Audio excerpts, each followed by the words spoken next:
Hey guys, HDV here and welcome to a brand new video. Today we've got a ton of new stuff to go over. A major new Pokemon Champions rumor has dropped. We have new Pokemon events that have been announced, and as well as that, a pretty big Nintendo Switch 2 update to go over as well. There's a lot of things to take a look at today, so if you're excited for the video, drop a like down below, leave a comment, subscribe if you're brand new, and let's get into the video.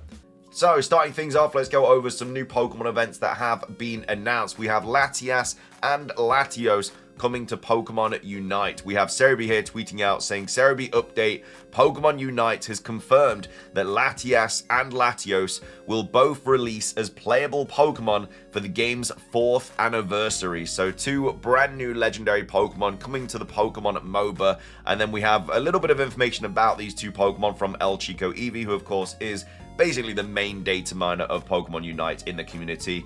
So for Latias, it is a support role, technique of 4, survive of 5, agility of 7, control of 5, auxiliary of 10, damage of 3, and then the tags are ranged, intermediate, special attack. And then we'll also have for Latios, has an attacking role, MVP role as attack, and then also technique of 8, survival of 3, agility of 8, control of 5, auxiliary of 1, damage of 8, ranged, intermediate, special attack. So both special attacking, ranged, intermediate Pokemon joining Pokemon Unite, but I think they're gonna look, they're gonna be very, very fun to play. I've already seen like Latios has this ability where he can literally teleport to the other side of the arena, so it looks like it could be a little bit broken. He can only do it like every 90 seconds or something. I think El Chico Eevee has actually uploaded some gameplay of both of them that has been data mined, so make sure to go check that out if you do want to see the latest information on the new Pokemon Unite characters. And then as well as that, we have a new update for Pokemon Go. This is quite a big one because golden bottle caps are coming to the game. We have Leak Duck here posting saying the golden bottle cap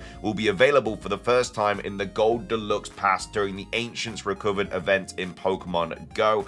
The golden bottle cap will allow trainers to increase the stats of any buddy Pokemon through hyper training tasks.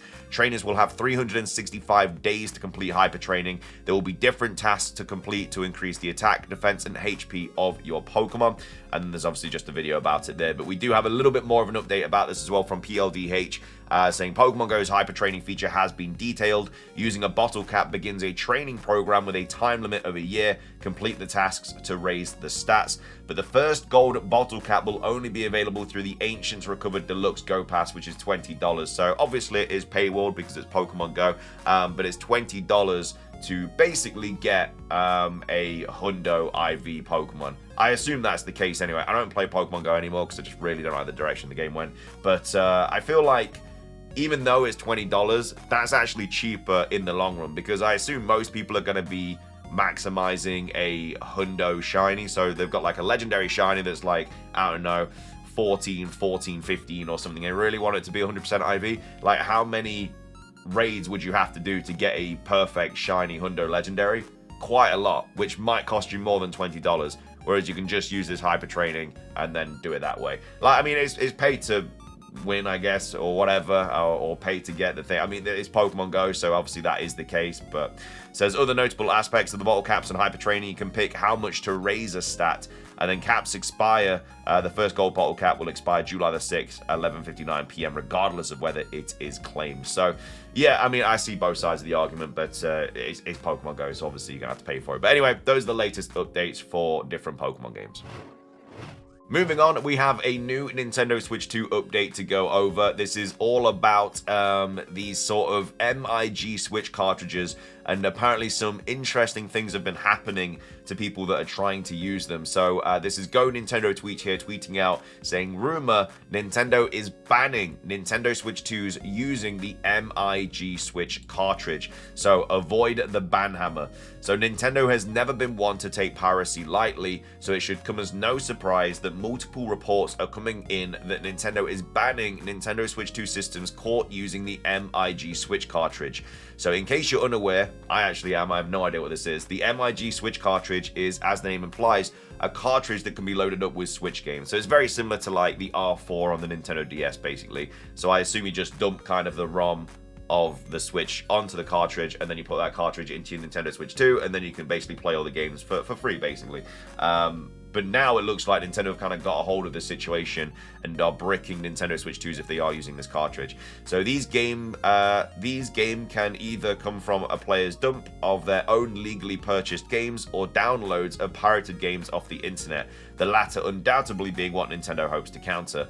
While the MIG was initially only compatible with Nintendo Switch 1, a recent firmware update made it Switch 2 compatible, and that's when the reports started coming in. So these reports seem to indicate that Nintendo Switch 2s caught with the MIG cartridge are barred from connecting to the internet, though it seems the user accounts remain intact. You can see an image of what the error looks like down below. So this is Switch Tools. So my Nintendo Switch 2 test has been banned after using the MIG switch, with perfectly legal dumps of my own cartridges. So it would seem that Nintendo can detect something similar. Reports on Reddit starting to come in. So this is the error code. So it says the use of online services on this console is currently restricted by Nintendo. So if you're using one of these cartridges, even if you're, I guess, using your own game, dumping it and then popping that onto it, it will still kind of brick your Switch from going online. Obviously, it's to stop people just downloading it all illegally online and stuff, which, you know, fair play, is illegal at the end of the day. But yeah, it also will affect it if you're using your own perfectly legal dumps of your own cartridges. Given that the Nintendo Switch 2 just released earlier this month, it's no surprise that Nintendo is watching the potential piracy scene for the console like a hawk. We'll keep you updated on any further developments should they happen. I mean, I don't even know why this is labeled as a rumor, because it literally, it's right there, like, we have literal evidence of it happening, and multiple people are now reporting it on Reddit as well. So if you do have one of these cartridges, probably best not to put it in your Nintendo Switch 2, because it's a good chance that it will brick your Switch 2 and you will not be able to go online. You'll still be able to access your Switch 2 and play games, but it's all going to be locally and offline, and your user profile will still be fine, but like I say, you will not be able to connect to the internet with it, which is obviously a shame, and that's a big part of the Nintendo Switch 2. So yeah, that's just, I guess, a little bit of a warning. If you do use these, you might not want to put it into your Nintendo Switch 2.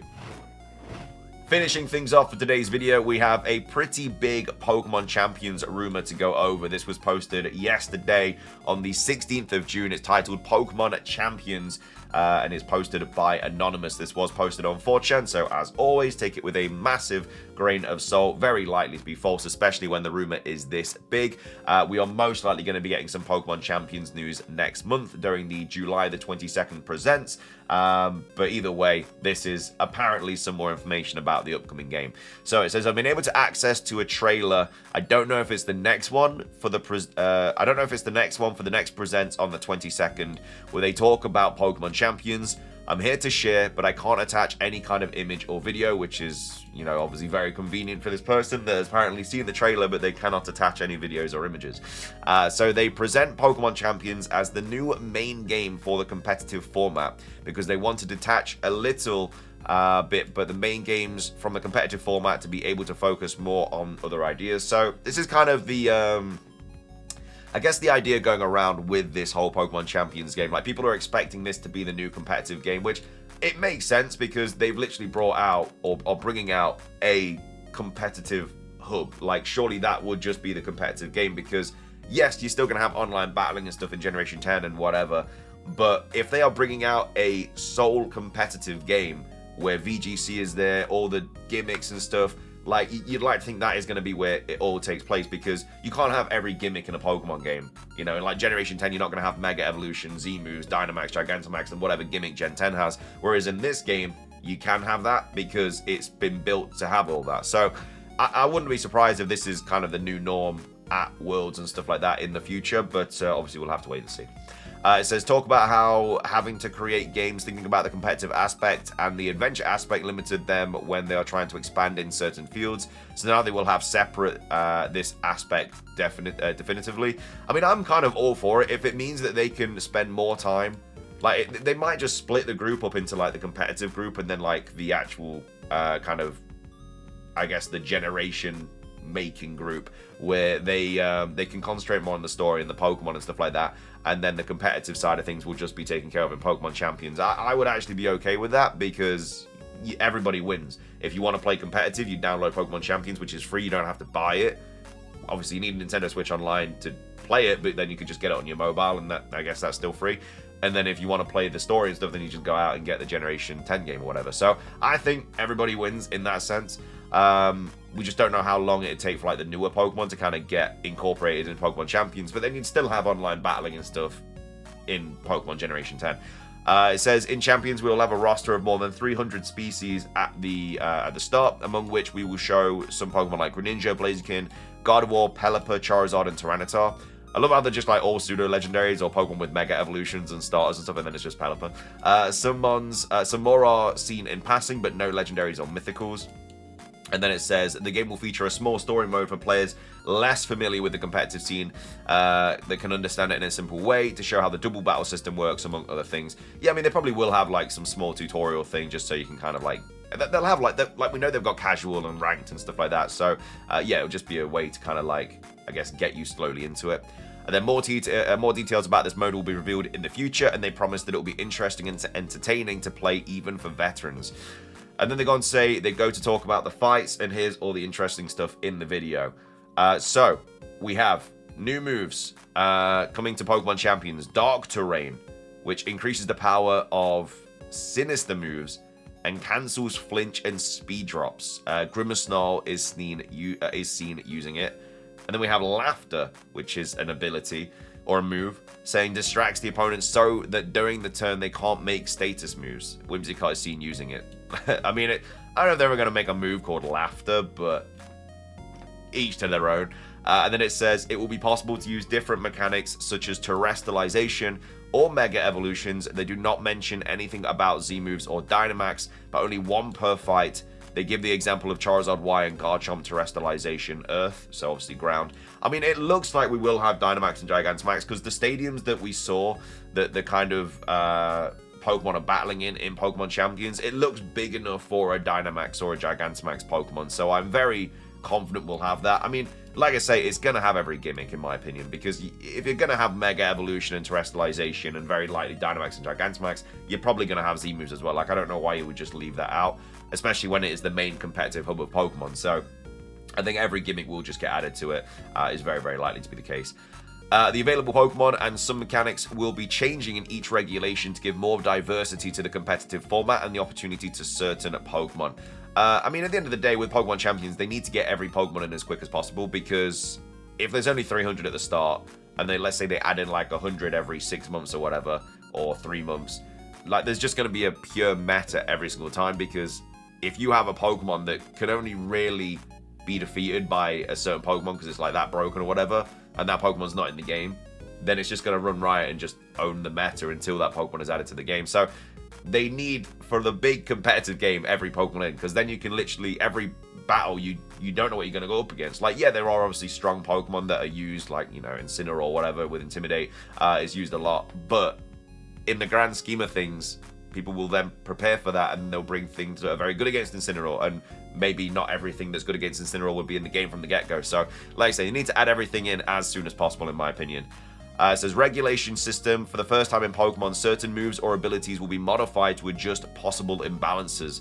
So, give us an example. The attack Make It Rain, that with the new game will suffer a small loss of damage, while attacks like Flip Turn will receive a power increase. And I guess this wouldn't affect the main series either, because this would just be for competitives, kind of like shake it up and stuff.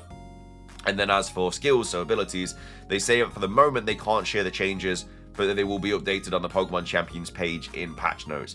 Why can they not show the abilities, but they can show the moves? That doesn't really make any sense. They promise that this game will be supported for a long time and hope that players will enjoy the new system for the competitors to come. Like I say, I still think it's going to be the main thing at Worlds. I would be surprised if this isn't the direction that the competitive scene takes, because, as I say, it's free to download. You don't have to buy a game to... You don't need Pokemon... Like, obviously, Pokemon Home is also free, but obviously you kind of need to pay for it to get the best kind of things out of it. But, like I say, Pokemon Champions is you could literally download it and then get into... Like, I'd assume you'd be able to create teams into some way, shape, or form, and you'd be able to just get straight into it and get straight into competitive. Whereas in the main series games, you start off at the start, you got to train all these Pokemon, catch all these Pokemon, make them IV, EV, trained abilities, natures, moves, everything like that. it's a long process, whereas with Champions you just jump straight in. So like I say, I think that it's just a good direction for the competitive scene. Whether it looks like it or not now, I think it will generally over the long run be very, very appreciated. Announced that the release will be in early 2026, no date yet, and then the next championship will start to be played in Champions. So obviously Worlds 2025 will be Generation 9, but Worlds 2026 could be Pokemon Champions, because it potentially might be out then. It might not be, because obviously they won't have the full roster of Pokemon available, so maybe they want to do it in 2027 when more Pokemon are available and stuff like that. But who knows? I think 2026 is going to be a big year. Obviously, it's 30th anniversary, Gen 10, mainly Pokemon Champions as well coming out. And then, of course, we'll probably get other things as well. But yeah, that is everything for the latest Pokemon Champions rumor. I don't really believe it. I just feel like there's certain inconsistencies in this rumor. Also, it's just a massive rumor. Like, usually when they're this big, it's unlikely to happen. But yeah, fair enough. I mean, we should be finding out some Champions information that presents regardless. But anyway, let me know your thoughts on that. Are you looking forward to Champions? Are you going to play it, or are you not too bothered about it? What are your thoughts on the MIG Nintendo Switch cartridge thing? Like I say, if you have them, best not use it, because you may get your Nintendo Switch 2 broken. And then also, what are your thoughts on the Pokemon Go stuff, and also the Latias and Latio stuff as well? Thank you for watching, though. If you enjoyed, drop a like. Let's try to hit 500. Leave a comment with your thoughts. Like I said, on anything we covered. Subscribe if you're brand new. Ring the notification bell. It's everything from me. Have a great rest of your day, and until next time, peace.